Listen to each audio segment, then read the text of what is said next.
Tenemos un montón de preguntas para hacerle a Sara Agesen, la vicepresidenta tercera, ministra para la Transición Ecológica y Reto Demográfico. Bienvenida, buenos días, vicepresidenta. Buenos días. No sé si tiene para arrancar la semana alguna novedad. Una semana después, ¿sabemos algo más de qué es lo que provocó ese apagón generalizado? Bueno, lo que estamos haciendo ahora, como hemos contado, tenemos un comité de análisis. En este comité de análisis lo que estamos es caracterizando todo el sistema e identificando situaciones atípicas. Lo que sí hemos explicado muchas veces, que el sistema energético es complejo para que tengamos un rango de magnitud.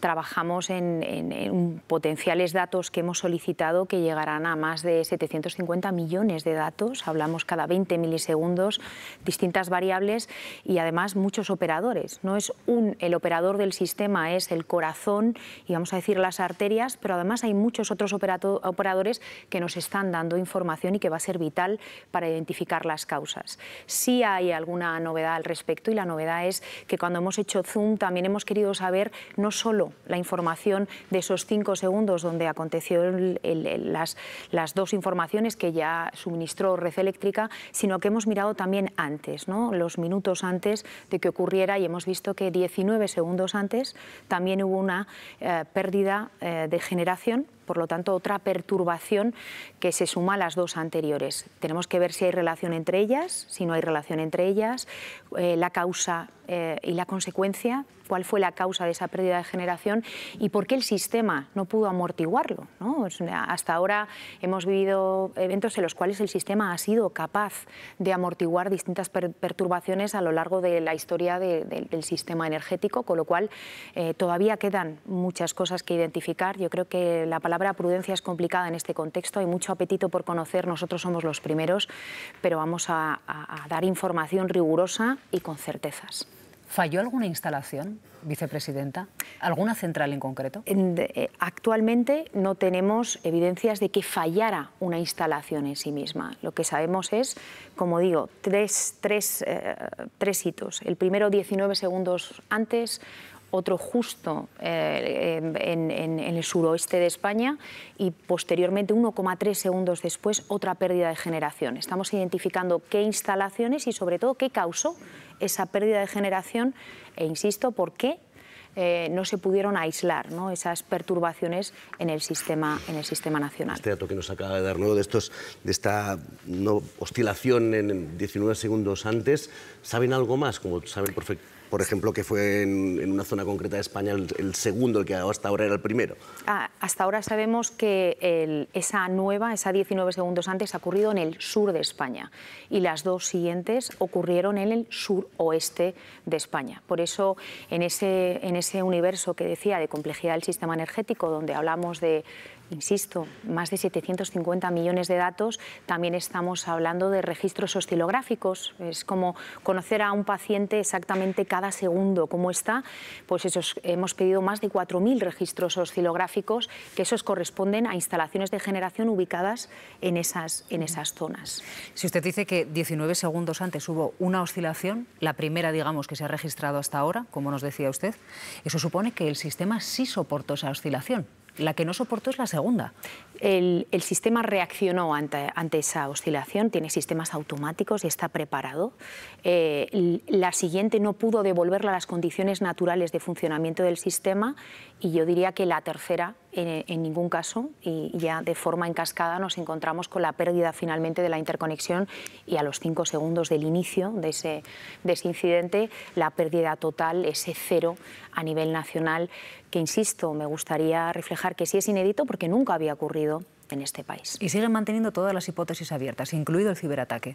Seguimos investigando también ciberataque y sistemas digitales. De hecho, como comentaba, hay 2 equipos de trabajo y están haciendo un estudio no solo en el operador del sistema, sino que ya van a iniciar las visitas a los distintos operadores, empezando por los centros de operación, que hay más de 30 centros de operación en distintas ubicaciones del territorio. ¿Están todas las partes colaborando, pasando la información que les piden? ¿Está llegando con facilidad a esos comités? Hemos hecho varias solicitudes de información. Yo creo que esto es un proceso constante. Como decía, esa complejidad requiere de información de manera constante. La semana pasada hicimos unos requerimientos, han llegado prácticamente la totalidad de información También hemos vuelto a hacer otros requerimientos de información durante el fin de semana. El plazo, porque queremos ser lo más ágiles posibles a pesar de la complejidad que hemos puesto, es el lunes, ¿no? Hoy mismo esperamos recibir esa nueva información solicitada, donde no solo pedimos más información a los operadores que ya la habíamos pedido, sino que ampliamos el número de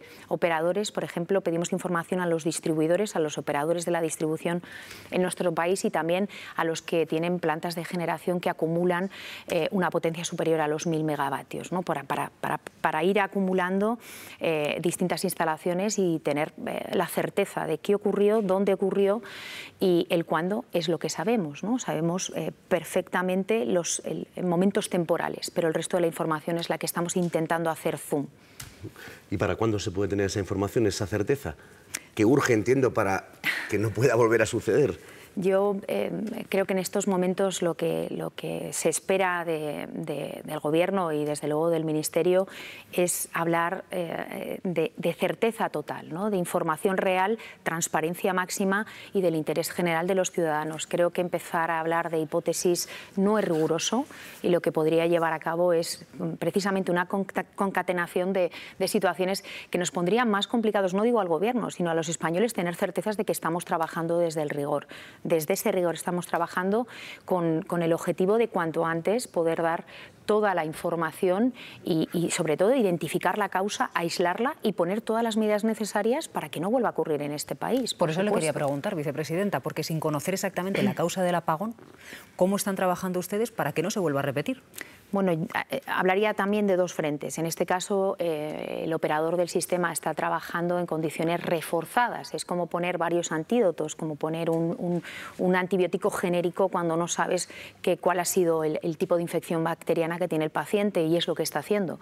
Una gestión reforzada del sistema para tener distintos mecanismos de actuación en el caso de percibir que ocurre algo en el sistema. Y por otro lado, respecto a las vulnerabilidades desde el punto de vista de ciberseguridad, también están teniendo mecanismos de prevención e identificación precoz en todas las IPs públicas y los sistemas de ciberataques, en este caso de las distintas instalaciones. ¿Las empresas eléctricas en algún momento le comunicaron que esto podía suceder? Absolutamente no. Nunca nos advirtieron, nunca pudimos ser conscientes de algo así, por supuesto que no. Ni les advirtieron tampoco de que a lo mejor determinados mix con un peso más alto de la fotovoltaica o menos podía complicar la situación. Digo porque hoy el ABC, por ejemplo, publica una información donde dice que algunos de los representantes de las eléctricas se habían reunido con usted hace poquito y le habían comunicado eso, que no lo veían claro. Desde luego que no, y desde luego nada relacionado con un incidente como el que vivió este país hace tan solo una semana, el pasado lunes 28. ¿Las energías renovables han tenido algún papel en esto o no han tenido? Porque también se dice mucho, se comenta mucho. Es decir, ¿pueden ser que centrarlo en las renovables puede ser un problema? ¿Pudo ser un problema ese día? Lo que está claro es que no podemos decir que las renovables fueran la causa en este momento. Estamos analizando todas y cada una de las hipótesis, y también lo que está claro es que, lo he dicho, ¿no? Es un análisis muy simplista. El sistema energético es altamente complejo, son muchísimas variables y hay que analizarlas todas ellas. Todo el mundo habla de la inercia, pero también está el amortiguamiento, también está la flexibilidad, también está el control de potencia. Es decir, es un universo en el cual hay que saber qué causó que esas instalaciones dejasen de estar conectadas al sistema, y ese principio todavía lo desconocemos. Cuando lo sepamos, lo haremos saber y pondremos las medidas necesarias para que no ocurra. Después de este apagón, después de lo que ha pasado, ¿ustedes están planteándose retrasar el cierre de las centrales nucleares? El planteamiento del cierre nuclear fue un planteamiento planteado por las propias empresas propietarias. En este caso, el cierre nuclear está previsto desde el año 2027 al 2035, y quiero recordar que este evento ha ocurrido en el año 2025, cuando ninguna central nuclear está en ese calendario de cierre. Por lo tanto, yo creo que hay que aislar las dos conversaciones. En este caso, las empresas llevan tiempo diciendo, ¿no?, que están analizando la posibilidad de ampliar el calendario, nunca han presentado nada concreto, concreto, pero el evento, el cero ocurrido el lunes, no ha ocurrido en un momento donde el calendario estaba activo, ese calendario de cierre. Y es decir, el gobierno, vicepresidenta, no se plantea retrasar el cierre de las nucleares. El gobierno no nos lo hemos planteado y hemos insistido que el planteamiento tiene que llegar, como en su día ocurrió, de parte de las empresas propietarias. Y siempre el gobierno, con total responsabilidad, lo que hemos hecho es plantear una planificación acorde con Europa, con los objetivos que se nos imponen y acorde siempre con esa seguridad de suministro y ir avanzando, ¿no?, en nuestro mix energético con todas esas garantías. Pero están dispuestos a un debate político, porque sí que es verdad que hay dos partidos que lo tienen claro, que es el Partido Popular y Vox. Vemos también que posiblemente Junts y Esquerra estén en la opción, por la realidad del mercado energético en Cataluña, a intentar abrir ese debate sobre las nucleares. Eso daría una mayoría en el Congreso. ¿Están dispuestos ustedes a debatir, a abrir ese debate también político, más allá de lo que después puedan pedir las afectadas, que son las empresas? Nosotros, más que el debate político, tenemos una propuesta, una hoja de ruta muy clara y además totalmente alineada con lo que nos ha pedido Europa, con esos objetivos europeos. Si se abre ese debate será porque las empresas nos hacen una solicitud para hacerlo. Y entiendo que es así como debe ser y es así como se ha hecho y es así como dice la legislación, la europea y la española. ¿Cuál es el estado actual de las interconexiones con Francia? Y sobre todo, ¿qué planes de mejora tienen ustedes? Porque parece que es un punto crucial, ¿no? Las interconexiones, si se refiere a después del incidente, están plenamente operativas y respecto a la interconexión sigue siendo una interconexión que nosotros estimamos que es débil. Necesitamos más interconexiones. El objetivo europeo para el año 2020 era del 10% y del 15% para el año 2030 y estamos en el año 2025 y la interconexión de España está por debajo del 3%. Por lo tanto, es una reclamación tanto de España como Portugal. Recordemos que esto hablamos de una península, la península ibérica, llevamos reclamando a Europa y a Francia que esa interconexión llegue lo antes posible. Aislando también el evento del pasado lunes, ese cero nacional, el sistema siempre es más robusto cuanto más interconectado sea. El sistema también aquí está en manos de manos privadas, las grandes eléctricas. Red Eléctrica, bueno, tiene un 20% de participación del Estado. ¿Estamos demasiado desconectados entre el servicio público y lo privado en el caso del suministro eléctrico? ¿Tendría que tener más presencia lo público en algo tan esencial como el suministro eléctrico? Es un sistema que tiende a lo que ha tendido siempre, ¿no?, en Europa. Es las empresas energéticas operando en un mercado totalmente liberalizado y los operadores independientes y dependientes también, en este caso, de empresas privadas, como es el caso en España y lo vemos también en otros lugares. Pero es cierto que nosotros desde el Gobierno tenemos labores, en este caso, de una planificación a la hora de saber cómo evoluciona el sistema y, por supuesto, estar informados de cómo todos estos pasos que estamos dando se hacen desde el rigor de las distintas operaciones, también del operador del sistema. Pero entiendo que hasta ahora el funcionamiento ha sido perfecto. ¿Y podría replantearse para tener un poco más de control o un poco más de visión? Creo que es un debate totalmente lícito. Y tendremos que ver qué es necesario, por eso digo que tenemos que ver actualmente cuál ha sido la causa y después de entender la causa plantear distintas opciones y soluciones. ¿En su opinión el sistema estaría mejor en manos públicas? En mi opinión, en este momento está en unas manos extraordinarias desde el punto de vista técnico. Son técnicos reconocidos que siempre han funcionado y siempre han actuado desde el rigor y la profesionalidad. Por lo tanto, no creo que si el operador del sistema estuviera en manos públicas, la operación hubiese sido distinta.